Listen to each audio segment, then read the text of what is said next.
Japan recorded fewer than 700,000 births last year, the lowest total in the nation's history.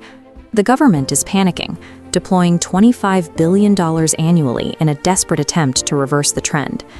Many Western observers blame this on a unique cultural disinterest in romance, the idea that an entire generation has been pacified by anime and pixelated affection. The data shows this attribution is false. Adult entertainment consumption in Japan aligns perfectly with other nations. France, for instance, consumes similar media but maintains a birth rate of 1.7, while Japan has dropped to 1.15. Blaming the media is a distraction. The real driver of the collapse is a structural math problem that trillion-yen government packages are currently failing to solve. To find the source of the demographic gap between France and Japan, we have to look at the statistical baseline for parenthood. This chart shows births happening outside of marriage. In France, it's nearly 60%.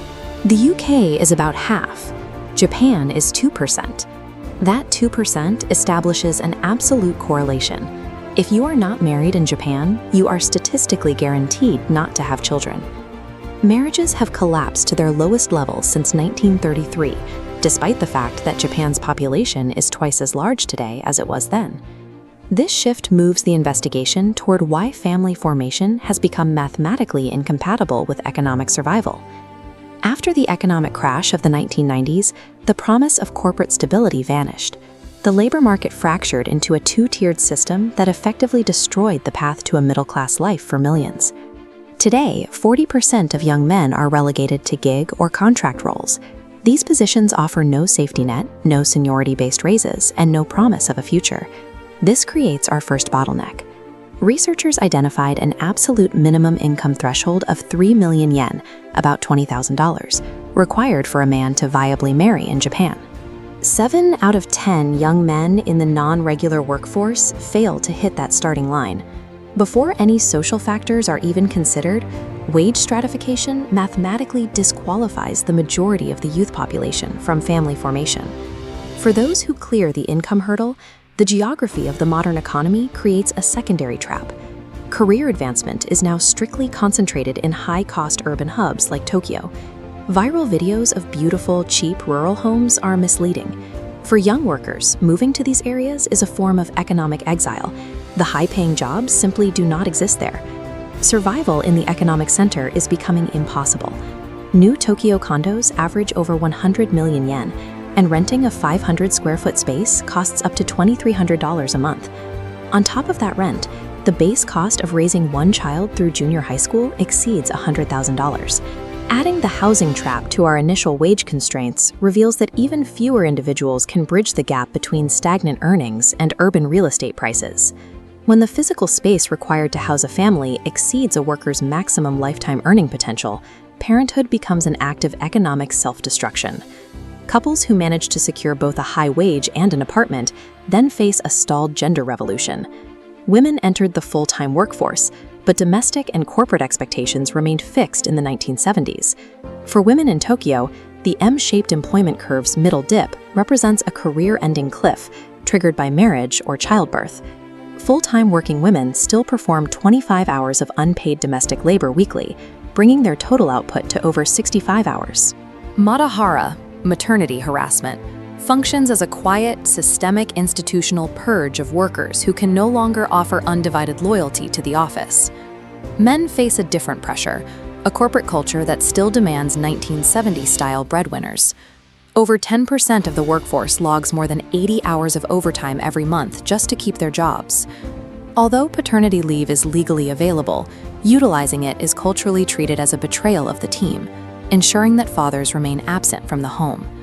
This institutional friction makes equal partnership parenting impossible. Corporate survival requires a level of devotion that forces the abandonment of the home. The final variable crushing the remaining workforce in their 30s and 40s is known as double care. This is the simultaneous, overwhelming demand of raising children while acting as the primary caregiver for aging parents. 1 in 10 people facing this dual burden are forced to quit work entirely. 80% of those who leave are women. Overlaying the structural constraints of wages, housing, institutional friction, and double care shows how narrow the margin for success has become. Young Japanese adults are engaging in a rational risk assessment. They are opting out of a socio-economic contract that no longer offers a path to victory. The mathematical failure of the household is now translating into the mathematical failure of the state. In 1980, Japan had a healthy demographic structure, with 7 working-age adults supporting every single retiree. By 2050, that geometry inverts. Japan is headed toward a 1-to-1 dependency ratio, where every worker is effectively carrying a retiree on their back. This demographic coffin creates a labor crisis that will reach an 11 million worker deficit by 2040. National wealth is also freezing. Elderly households control $14 trillion in assets, but they keep that capital in zero-growth conservative accounts. Realizing the domestic economy is stagnant, younger generations are exporting their capital into global index funds to capture growth abroad. This starts a vicious cycle. The state drains the wealth of the young to sustain the old, while surviving capital flees the country, starving the domestic economy. The government has responded by spending $25 billion a year on minor cash stipends and AI matchmaking apps. These policies fail because a $100 monthly stipend cannot offset a 100 million yen housing threshold or a 65-hour workweek. While the state targets 1.23 million new foreign workers to fix the labor shortage, intense cultural and political resistance continues to block large-scale immigration. This leaves automation as Japan's final lifeline. The country produces a third of the world's industrial robots to plug the gaping hole in the workforce. While robots can fill gaps in the labor force, they cannot address a collapse in social consumption. Robots do not buy houses, they do not raise children, or pay income tax. Japan serves as a preview for the rest of the developed world, running exactly 20 years ahead of the demographic curve. South Korea is already accelerating past this point of collapse. North America is now operating below replacement levels, propped up entirely by immigration.